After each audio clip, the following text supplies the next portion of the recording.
Hello everyone, how are you? Hope you will be fine. So student, स्वागत है आपका आपके अपने यूट्यूब चैनल राजश्री क्लासेस में। तो आज हम लेके आए हैं 8th स्टैंडर्ड हिस्ट्री का chapter number 6, beginning of a freedom movement. तो इसका जो है ये फर्स्ट पार्ट है। तो अगर आपने अभी तक राजर्षि क्लासेस को जो लाइक शेयर और सब्सक्राइब नहीं किया है तो प्लीज़ इसे कीजिए और बेल बटन पर भी क्लिक कीजिए, जिससे कि आपको सारे नोटिफिकेशन जल्द से जल्द मिल जाएंगे। Chapter number 6, beginning of a freedom movement. तो इसके पहले जो है हमने जो लास्ट लेसन में क्या देखा था उसके बारे में थोड़ा सा रिवाइज करते हैं। तो हम सोशल और रिलीजियस रिफॉर्म के बारे में जो है हमने उस लेसन में देखा था। इंग्लिश एजुकेशन जो हमारे इंडिया में जो स्प्रेड हो रहा था, उससे जो है नए थॉट, नए आइडियाज़, नई फिलॉसफी जो है इंडियंस के सामने जो आ गई थी। तो उससे क्या हुआ कि बहुत सारा सोशल, रिलीजियस और इकोनॉमिक और कल्चरल एस्पेक्ट जो है हमारा वो चेंज होने लगा था। और जो भी हमारे एजुकेटेड पीपल्स थे, उन्होंने जो है सोशल अवेयरनेस जो है हमारे इंडिया में शुरू कर दिया था। जो भी हमारे प्रॉब्लम्स है सोसाइटी के, उसको जो है सॉल्व करना शुरू कर दिया। और इंटेलेक्चुअली जो है उन्होंने लोगों को जो है इससे जो है जगाना शुरू कर दिया था। और एक नया जो समाज जो है हमारे सामने उभर के आ रहा था। और इसमें जो है बहुत सारे रिफॉर्मर्स जो है उन्होंने जो है काम किया। तो इसमें जो है ब्राह्मो समाज का जो निर्माण जो है राजा राम मोहन राय ने किया था। और उन्होंने जो है सती प्रैक्टिस का अपोज किया था, चाइल्ड मैरिज का अपोज किया था, देन पर्दा सिस्टम का उन्होंने अपोज किया था, विडो और रीमैरिज जो है उन्होंने शुरू किया था, फीमेल एजुकेशन उन्होंने शुरू कर दिया था।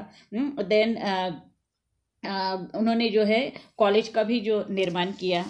Then justice Ranade, doctor R.G. Bhandarkar जैसे जो रिफॉर्मर थे, एजुकेटेड रिफॉर्मर्स जो थे, उन्होंने प्रार्थना समाज के थ्रू जो है बहुत सारे जो रीति रिवाज जो चलते हैं उसका अपोज किया। और वुमेंस का के एजुकेशन के बारे में उन्होंने जो है इंस्टीट्यूट शुरू किए। और नाइट क्लासेस वर्कर्स के लिए उन्होंने शुरू कर दिए थे। डिप्रेस्ड क्लास मिशन का इस्टेब्लिश किया था उन्होंने। देन हमारे जो सत्यशोधक समाज का निर्माण जो है महात्मा ज्योतिराव फुले जी ने शुरू किया था, जिनमें कि ये जो सोसाइटी थी वो जो है इक्वालिटी के ऊपर जो है बेस थी। और उन्होंने भी जो है मतलब एजुकेशन पे जो है ज़्यादा ये दिया, जोर दिया। और उन्होंने सबसे पहला जो है वुमेंस का स्कूल जो है वो निकाला। और उसमें सावित्रीबाई फुले का भी जो है उन्होंने सपोर्ट लिया और सावित्रीबाई फुले ने जो है वो स्कूल जो है चलाया। तो नेक्स्ट जो है रामकृष्ण मिशन का निर्माण जो है स्वामी विवेकानंद ने किया था। और वो भी जो है मतलब के फेमिन पीपल्स जो थे उनको हेल्प करते थे, मेडिकल हेल्प देते थे पुअर लोगों को, फीमेल एजुकेशन को भी उन्होंने इम्पोर्टेंस दिया। और धोंडो केशव कर्वे जी, उन्होंने अनाथ बालिकाश्रम का निर्माण किया। ठीक है। डॉक्टर अंबेडकर ने जो है इनजस्टिस के बारे में जो है उन्होंने भी जो है बात की। देन महात्मा गांधी भी उन्होंने भी जो है वुमेन्स एजुकेशन के बारे में कहा। तो इस तरह से जो है ये जो सभी रिफॉर्मर्स थे उन्होंने जो है एक मॉडर्न इंडिया का निर्माण जो है किया, जिसमें कि बहुत सारा चेंज जो है हमारे इंडिया में दिखने लगा था। और on the principles of liberty, equality and nationalism, the Indian social reformer जो भी थे set up a nation wide political movement। तो उन्होंने जो है नेशन वाइज पॉलिटिकल मूवमेंट्स का भी जो एक शुरुआत कर दी थी। तो यही जो है यही से जो है हमारा फ्रीडम मूवमेंट की जो है शुरुआत हो गई थी। तो अब हम देखेंगे कि English education made mixed effect on the Indian society. English education का जो है मिक्स्ड इफेक्ट जो है हमारे इंडियन सोसाइटी पे जो है पड़ने लगा था।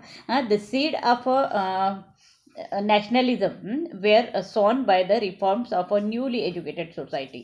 और ये जो न्यूली एजुकेटेड सोसाइटी है, इन्होंने जो है नेशनलिज्म का एक बीज जो है हमारे इंडिया में स्प्रेड कर दिया था।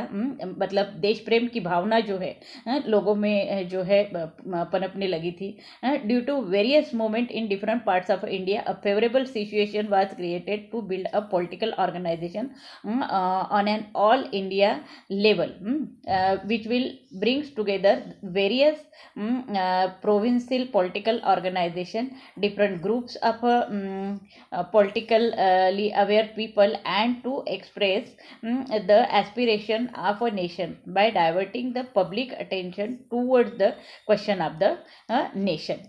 तो ये जो नया बीज जो है देश प्रेम का, जो रिफॉर्मर्स लोगों ने जो है इंडियन पीपल के मन में भर दिया था, तो इससे जो है एक फेवरेबल सिचुएशन जो वो है हमारे इंडिया में जो है क्रिएट हो गई थी, जिससे कि एक पॉलिटिकल ऑर्गेनाइजेशन का निर्माण करने का जो ऑल इंडिया लेवल पे जो निर्माण करने का भी एक सपना जो था वो पूरा होने लगा था।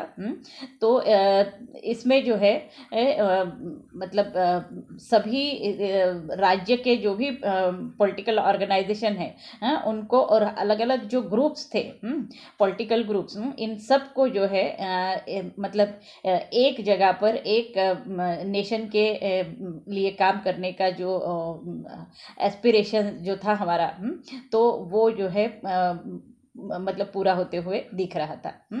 तो और सभी को जो है सिर्फ एक ही क्वेश्चन पर ध्यान देने के लिए मतलब उनका अटेंशन जो है लिया गया, और वो है हमारा खुद का नेशन, मतलब हमारा इंडिया। ओके, सभी जो ग्रुप्स है या पॉलिटिकल ऑर्गेनाइजेशन है, सबको जो लगने लगा था कि हमारा जो है इंडिया हमें अलग चाहिए। ठीक है, तो इसके लिए जो है अब जो है हम आगे देखेंगे कि क्या क्या वर्क हुआ। Centralisation of administration during British rule. तो फर्स्ट जो है centralisation of administration during British rule. Due to the British administration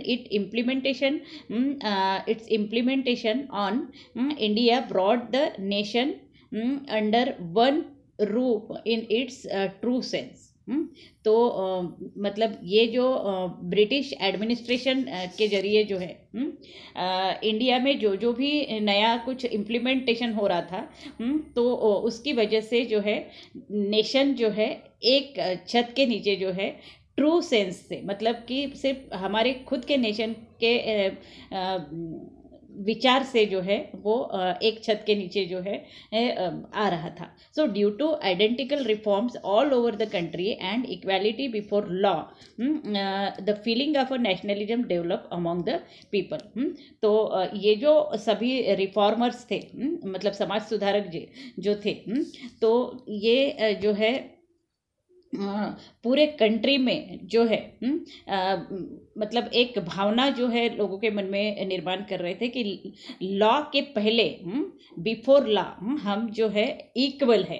ये भावना जो है सब में, ये फीलिंग जो है सबके मन में जो है उभर के आने लगी थी। The feelings of a nationalism developed among the people, और नेशनलिज्म की, हमारे खुद के नेशन की, एक हमारे देश प्रेम की जो है एक भावना जो है वो लोगों के मन में जो है डेवलप होने लगी। For the convenience of administration and Swift movements of the army, the British built network of a road and railway. तो ये जो ब्रिटिश जो थे अपने कन्वीनियंस के लिए और एडमिनिस्ट्रेशन जो है बहुत अच्छे से और जल्द मतलब फास्टली चलने के लिए जो है उन्होंने एक रोड का नेटवर्क और रेलवे जो है का निर्माण कर दिया। But this facilities benefit the Indian as well. लेकिन ये जो फैसिलिटीज़ है, रोड है, रेलवे है, इसका जो बेनिफिट्स हमारे इंडियन पीपल्स को भी मिल रहा था। So people from a different parts of India came in contact to each other.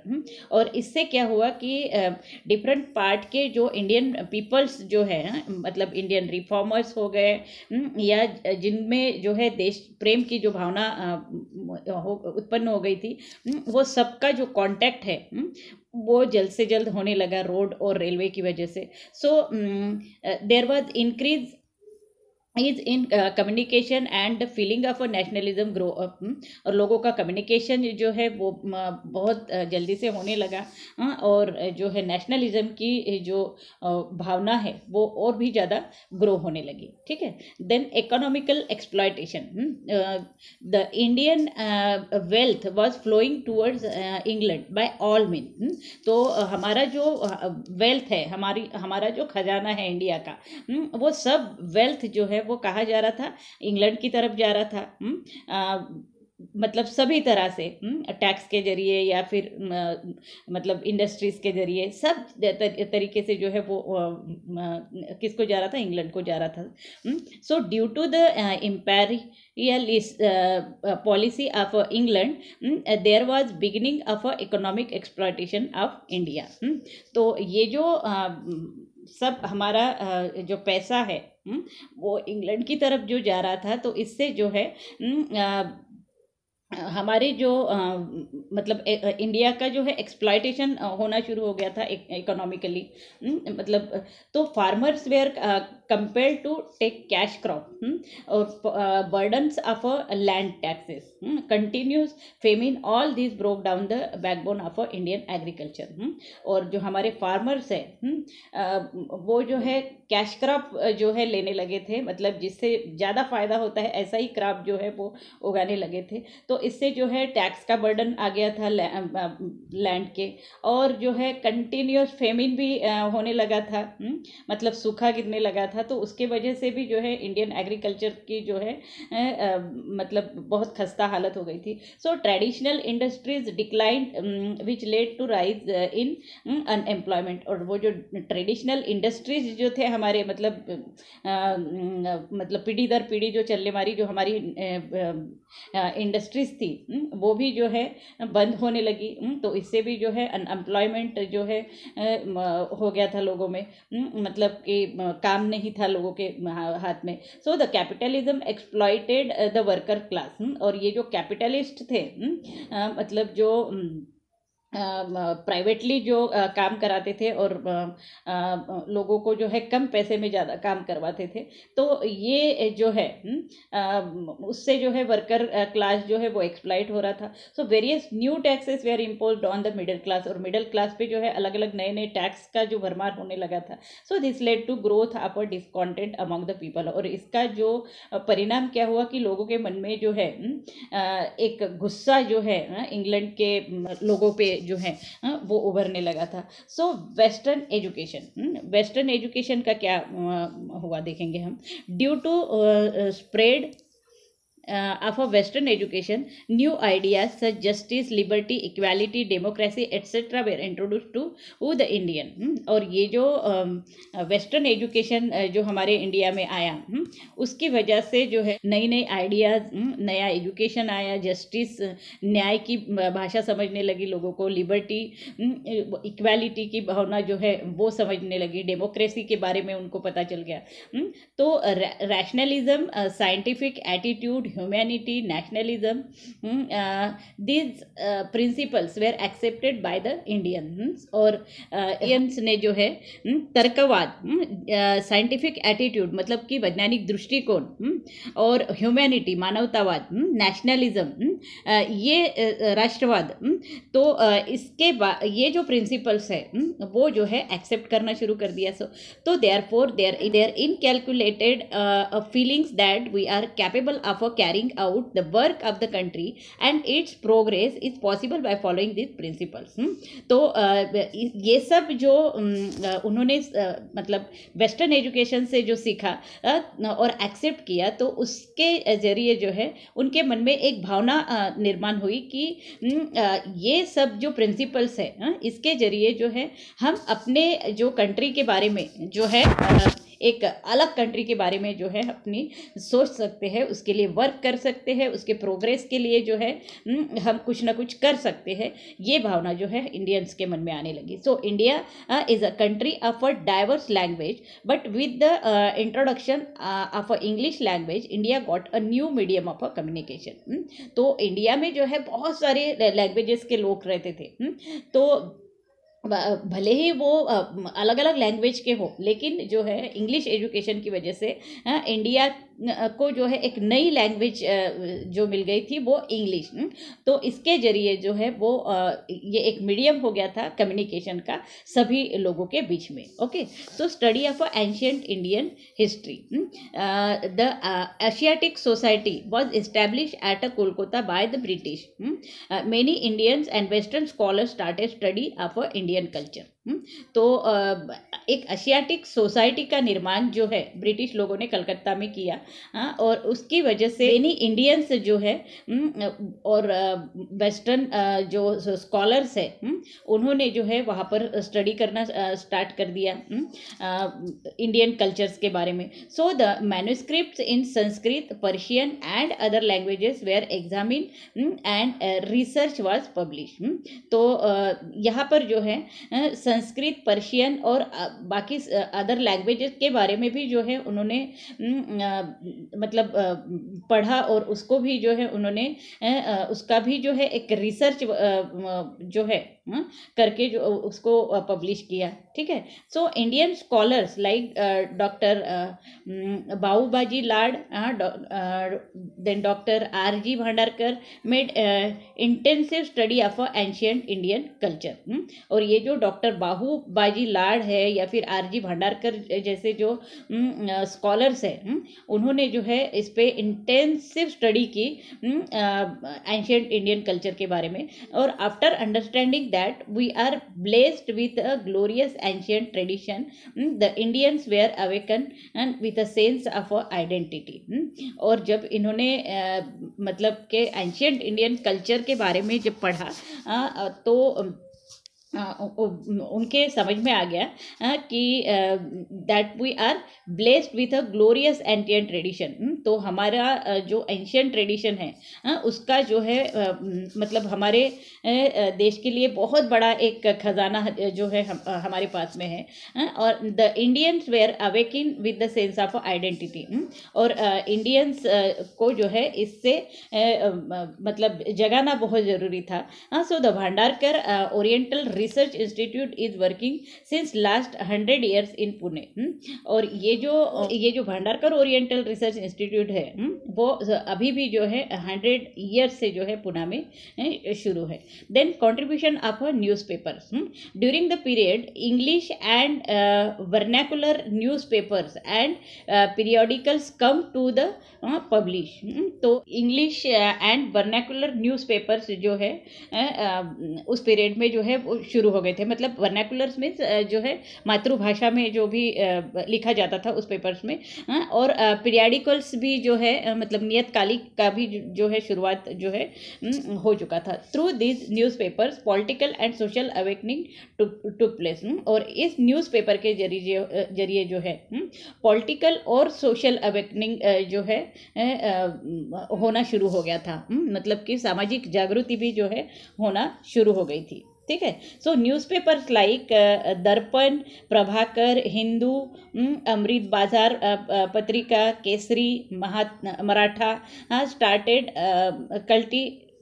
Criticising the government. और ये जो न्यूज़पेपर है जैसे कि दर्पण है, प्रभाकर है, हिंदू, अमृत बाजार पत्रिका या फिर केसरी है, मराठा है, इन्होंने जो है गवर्नमेंट पे जो है क्रिटिसाइज करना शुरू कर दिया था, उनके अपोज में जो है बोलना शुरू कर दिया था।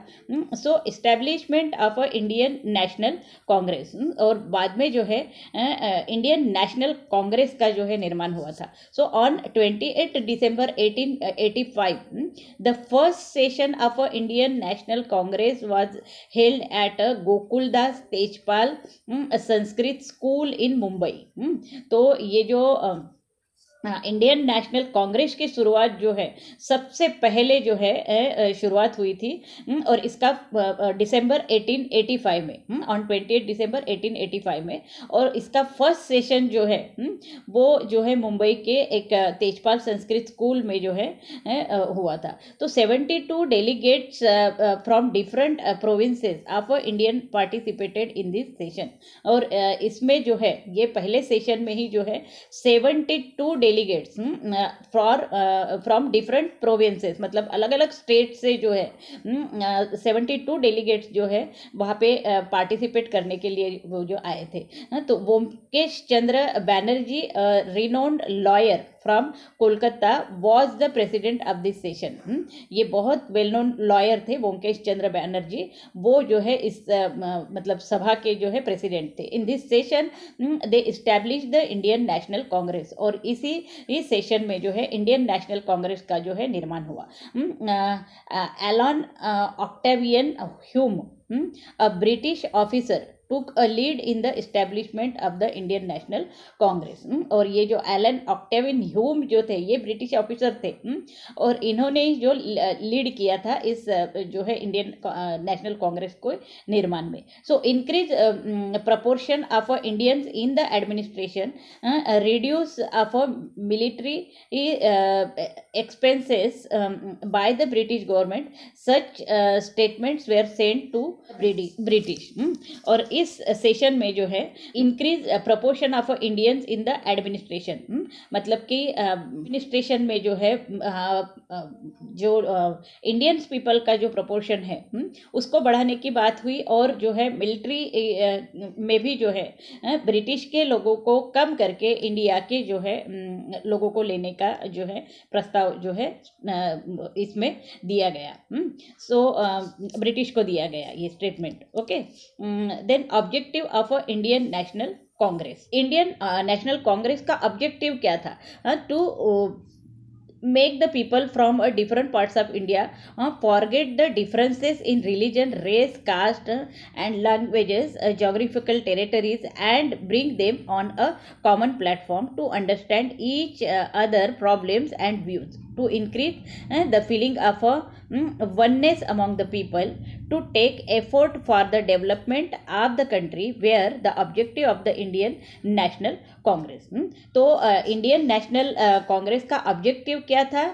कि सभी कास्ट के, रेस के, रिलीजन्स के, जो लैंग्वेज के जो लोग हैं वो सब जो है ये सब भूल के, सभी डिफरेंसेस भूल के जो है मतलब एक हो, और जो है एक प्लेटफॉर्म पे काम करे, और जो है मतलब हर एक के जो है टेरिटरीज के जो झगड़े हैं वो भी जो है अलग रख के सिर्फ एक प्लेटफॉर्म पे काम करे, to understand each other problems, हर एक के जो प्रॉब्लम्स है वो समझ ले, उनके व्यूज समझ ले, और उनमें जो है सिर्फ एक भावना होनी चाहिए वननेस की, मतलब हम एक है कि कंट्री के डेवलपमेंट के लिए हमारे मतलब एक इंडिया जो है हमारा बनना चाहिए, इसके लिए ही जो है सबने काम करना चाहिए। यही जो है ऑब्जेक्टिव था इंडियन नेशनल कांग्रेस का। ठीक है। सो मॉडरेट फेज 1885 टू 1905 तक जो है ये मॉडरेट फेज जो है वो चला। 10 years after establishment of Indian National Congress their contribution was very slow but consistence. तो ये जो इंडियन नेशनल कांग्रेस का जो निर्माण हुआ था उसके 10 साल बाद जो है वो बहुत ज़्यादा उसका मतलब लोगों का कॉन्ट्रीब्यूशन उसमें स्लो हो गया था, बट लेकिन कॉन्सिस्टेंट था। तो the leaders of Indian National Congress were realistic and highly educated, और जो भी लीडर्स उससे जुड़े हुए थे वो जो है रियलिस्टिक थे और जो है हाईली एजुकेटेड थे। Though were aware that though organism work a strong foundation need to be built up, और वो उनको वो जो है मतलब अवेयर थे, उनको मालूम था कि ऑर्गेनिज्म को का वर्क जो है ऑर्गेनाइज तरीके से करना है और स्ट्रॉन्ग फाउंडेशन बनाना है। ऑर्गेनाइज तरीके से वर्क करना है तो स्ट्रॉन्ग फाउंडेशन का होना जो है बहुत ज़रूरी है। सो western thinkers, philosophy of liberalism, freedom, equality, fraternity, this values had an impact on them, और उनके ऊपर जो है मतलब वेस्टर्न थिंकर्स का उनके मतलब फिलोसफी ऑफ लिबरलिज्म का, फ्रीडम का, इक्वालिटी का, फ्रैटर्निटी का, ये सब वैल्यू का जो है इम्पैक्ट उनके ऊपर था। तो they believed in a constitutional method, और वो जो है बिलीव करते थे कॉन्स्टिट्यूशनल मेथड पे। तो they had to hope that if we demand through constitutional method then the British will give justice to our demand. अगर ब्रिटिश को जो अगर हमने ये कॉन्स्टिट्यूशनल मेथड की अगर मांग की तो वो जो है नकार नहीं करेंगे, ये उनका जो है मतलब उनको होप थी। So Gopal Krishna Gokhale, Firoz Shah Mehta, Surendra Nath Banerjee were all moderate leader. और ये सभी जो गोपाल कृष्ण गोखले है, फिरोज शाह मेहता है, सुरेंद्र नाथ बैनर्जी है, ये सब जो है मॉडरेट लीडर थे, मतलब अतिरेक ना करने वाले जो लीडर्स कहा जाता है इनको, तो वैसे ये लीडर्स थे। In the session of Indian National Congress different resolutions were put forwarded by them such as to get representation in provincial legislature, jobs for education Indians, cutting down the increasing expenses on military, then legislature and judiciary should be separated for safeguard legal rights of Indian etc. तो इसी session में जो है Indian National Congress के बहुत सारे प्रस्ताव जो है सामने आए थे। सो उसमें जो है to get a representation in provincial legislature, मतलब जो अलग अलग हमारे स्टेट थे वहाँ के लोगों का जो है एक मतलब प्रतिनिधित्व जो है मतलब प्रांतीय विधायक का जो एक रिप्रेजेंटेशन होना चाहिए, लोगों को जॉब्स, इंडियन लोगों को जॉब्स मिलना चाहिए, cutting down the increasing expenses on military पे जो बहुत ज़्यादा खर्चा हो रहा था वो कम होना चाहिए। Then legislature and judiciary should be separated, legislation और जुडिशियरी जो है सेपरेटेड होनी चाहिए for safeguarding legal rights of Indians, और इंडियन लोगों के जो लीगल राइट्स है उसको जो है मतलब सेफ करना चाहिए। ये सब जो है प्रस्ताव जो है सामने आए थे। To cause a split in the national movement the British implemented the policy of a divide and rule. लेकिन ब्रिटिश की पॉलिसी कैसी थी? डिवाइड एंड रूल, मतलब रूल तो करना ही है और लोगों को जो है एक भी होने नहीं देना है, तो उनको डिवाइड करना है। तो ये जो पॉलिसी है वो अपना रहे थे, ठीक है। सो नेक्स्ट जो है extremist phase. Extremist phase means a person who has extreme political opinion, जिनका की एक कट्टर पॉलिटिकल ओपिनियन था, ऐसे लोग। So all Indian leaders who were politically aware kept aside their differences of caste, religion, language, provinces and gathered on a single platform of Indian National Congress। तो ये सभी जो इंडियन लीडर्स है वो politically जो है अवेयर थे और उन्होंने जो है सभी कास्ट, रिलीजन, लैंग्वेज, मतलब प्रोविंसेस, उनके जो राज्य है और सभी डिफरेंसेस को उन्होंने अलग रखा और ये जो है एक सिंगल प्लेटफॉर्म पे जो है इंडियन नेशनल कांग्रेस के साथ में खड़े थे। सो there were unanimous decision regarding the objectives of the Congress and taking forward the movement by constitutional means, but there were differences regarding the awakening system। okay, तो ये सभी जो इंडियन नेशनल कांग्रेस के प्लेटफॉर्म पे जो एक होके खड़े थे, सो दे वेयर अनएनिमस डिसीजन, मतलब इन्होंने एक मत से जो है डिसीजन लिया इंडियन नेशनल कांग्रेस का जो भी ऑब्जेक्टिव है इसको जो है सामने लेके जाने का। ये जो मूवमेंट है बाय कॉन्स्टिट्यूशनल मीन्स से जो है उनको उसको सामने लेके जाने का जो है मतलब इन्होंने एक निर्णय लिया। But there were differences regarding the working system, लेकिन इनका जो वर्क है वो जो है हर एक का अलग अलग सा। So there were ideological differences, इनमें जो है एक विचारों का भी जो है डिफरेंसेस चल रहा था। So from this differences two main political groups were form, और इस डिफरेंसेस की वजह से जो है दो ग्रुप जो है फॉर्म हुए। The moderate who advocate peaceful and constitutional manners, and the extremists who believed in a severe struggle for attainment of freedom। तो इससे जो है दो ग्रुप हो गए, एक मॉडरेट जो है एक मतलब किसी भी चीज़ का अतिरेक जो है न करने वाला, और एक जो है एक्सट्रीमिस्ट जो ग्रुप है जो किस पे बिलीव करता था? स्ट्रगल पे, सीवियर स्ट्रगल पे जो है बिलीव करता था जिससे कि फ्रीडम मिले। ठीक है। सो लाला Lajpat Rai, Bal Gangadhar Tilak and Bipin Chandra Pal were believe to the extremist leader. और ये जो लाला लजपत राय है या फिर बाल गंगाधर तिलक है, बिपिन चंद्र पाल जो है, ये जो है एक्सट्रीमिस्ट लीडर थे। मतलब ये जो so in the early period the extremist leaders for bringing political awakening among the Indians used method like newspapers, national festivals and national education। तो ये जो एक्सट्रीमिस्ट थे अर्ली पीरियड में जो है एक्सट्रीमिस्ट लीडर्स लोगों ने जो है लोगों को पॉलिटिकली अवेयर किया। किसके कौन से मेथड से? न्यूज़पेपर से, नेशनल फेस्टिवल्स के जरिए, नेशनल एजुकेशन के जरिए।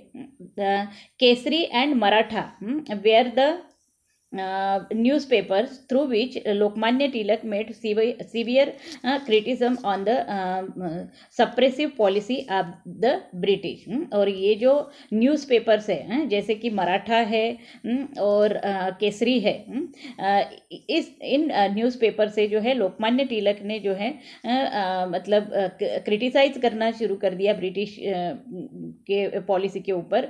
बंगाल प्रोविंस अमृत बाजार पत्रिका was a mouthpiece of extremist ideology।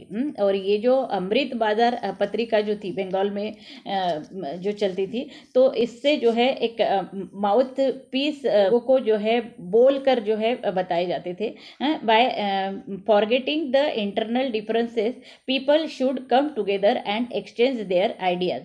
और इससे क्या हुआ कि लोग जो है इंटरनल डिफरेंसेस जो भी थे लोगों में वो भूल कर जो है टुगेदर मतलब एक साथ खड़े हुए और अपने जो व्यूज़ है वो शेयर करने लगे। So common people should get inspiration. और इससे जो है कॉमन पीपल को एक इंस्पिरेशन मिलने लगा। नेशनल पर्सनैलिटीज़ का जो कंट्रीब्यूशन जो बढ़ रहा था, तिलक ने जो है इसी ऑब्जेक्टिव पर जो है शिव जयंती और गणेश उत्सव जैसे जो है उत्सव शुरू कर दिए। So for political reason if people come together then government will ban them, but for religious reason if people came together the government will not ban them, was his opinion। तो अगर लोग जो है पॉलिटिकल रीजन से अगर एक साथ खड़े होते हैं या मतलब लोग जो पास में आते हैं तो जो है गवर्नमेंट उसे बैन कर सकती है, बट रिलीजियस रीजन से अगर लोग एक साथ आते हैं तो गवर्नमेंट जो है उसे बैन नहीं कर सकती। ऐसा जो है तिलक का ओपिनियन था। So in the Mandalay's prison Tilak wrote Gita Rahasya. और मंडाले के जो जेल में जो है तिलक ने गीता रहस्य नाम की जो है एक किताब लिखी। तो इसका जो मेन मूल जो क्या था कि फिलॉसफी ऑफ कर्मयोगा, मतलब लोग जो काम कर रहे थे उनकी जो है उनके कर्मों की जो एक फिलॉसफी उसमें जो है लिखी थी। And stress that people should always be in action. और जो स्ट्रेस लोग जो है झेल रहे थे तो वो उसके बारे में जो है उन्होंने उसमें लिखा। सो the extremist leaders establish education institute for creating a generation concerns about own language and tradition. तो ये जो एक्सट्रीमिस्ट लीडर थे इन्होंने जो है मतलब एजुकेशनल इंस्टीट्यूट का निर्माण जो है करना शुरू कर दिया for creating a generation concerns about own language and tradition, जिससे कि लोगों को खुद की लैंग्वेज और उनका ट्रेडिशन जो है मतलब मालूम हो। So the extremist leaders were of the opinion that if lakhs of people take parts in the freedom movements and challenge the British government by struggling against them, only then success will be achieved। तो ये जो extremist leaders जो थे इनका क्या opinion था कि अगर लाखों लोग अगर एक साथ में फ्रीडम मूवमेंट के लिए अगर लड़ते हैं और चैलेंज जो है ब्रिटिश गवर्नमेंट को देते हैं तो जो है वो अपना स्ट्रगल जो है वो सक्सेस ही होगा और जो है सक्सेस अचीव भी होगा। So they unanimously believe that the movement should be made more severe. और इनका एक मत था कि ये जो मूवमेंट है इसको जो है सीवियर तरीके से जो है मतलब लेके जाना चाहिए. So but they did not adopt the means of a armed revolution, rather insisted for an extensive public agitation. सो ये जो है मतलब कि आर्म रिवॉल्यूशन नहीं चाहते थे, मतलब जो है मतलब आर्मी से जो है जो रिवॉल्यूशन जो है क्रांति जो है वो नहीं चाहते थे. Rather insist for the extensive public agitation, तो उनको जो है लोगों का संघर्ष जो है चाहिए था. So the moderate leads the foundation of a freedom movement and the extremist carried forward the movement. So moderate जो है फ्रीडम मूवमेंट का जो है फाउंडेशन रखते थे और एक्सट्रीमिस्ट जो है उसे कैरी फॉरवर्ड करते थे इस मूवमेंट को. So in 1897 in Pune the epidemic of a plague had spread on a large scale. तो 1897 में जो पुणे में एक प्लेग का जो है एपिडेमिक जो है वो स्प्रेड हुआ था. बहुत सारे लोग जो है इसका शिकार हुए थे. Hundreds of people died due to it, और हंड्रेड्स ऑफ पीपल इसमें जो है मर भी गए थे. And officers name Rand was appointed, और तब जो है ऑफिसर्स जो है रैंड इसको अपॉइंट किया गया था. द प्लेग पेशेंट्स, प्लेग के जो पेशेंट्स हैं वो उनको सर्च किया जाता था और उनको जो है ऑपरेसिव मेजर से जो मेजर्स जो है उन्होंने अडॉप्ट करना शुरू कर दिया, उनको ऑपरेस करना शुरू कर दिया. सो एज अ रिवेंज, तो इसका रिवेंज करने के लिए जो है मतलब इसका बदला लेने के लिए जो है चापेकर ब्रदर्स जो है इन्होंने जो है रैंड की हत्या कर दी. So the government tried to connect relations of Lokmanya Tilak with his conspiracy. और गवर्नमेंट ने जो है लोकमान्य तिलक पे इसका इल्ज़ाम जो लगाया कि इन्होंने कॉन्स्पिरेसी की होगी. So after being successful the government imprisons Tilak with revenge. और इसके बाद में जो है मतलब तिलक को जो है जेल में डाला गया इस रिवेंज के मतलब आरोप पे. देन पार्टीशन ऑफ बंगाल, तो ये जो है हम इसको यहाँ से जो है सेकंड पार्ट में लेंगे. तो यहाँ पर जो है ये फर्स्ट पार्ट ख़त्म होता है. तो अगर इसमें आपको कोई भी प्रॉब्लम है या फिर कोई भी अड़चन आती है तो आप मुझे कमेंट बॉक्स में लिखकर भेज सकते हो. और इसके लिए जो है राजर्षि क्लासेस को आपको लाइक शेयर और सब्सक्राइब करना पड़ेगा, और जो है बेल बटन पर भी दबाना पड़ेगा जिससे कि आपको सारे नोटिफिकेशन मिल जाएंगे. So thank you for watching this video. Have a nice day.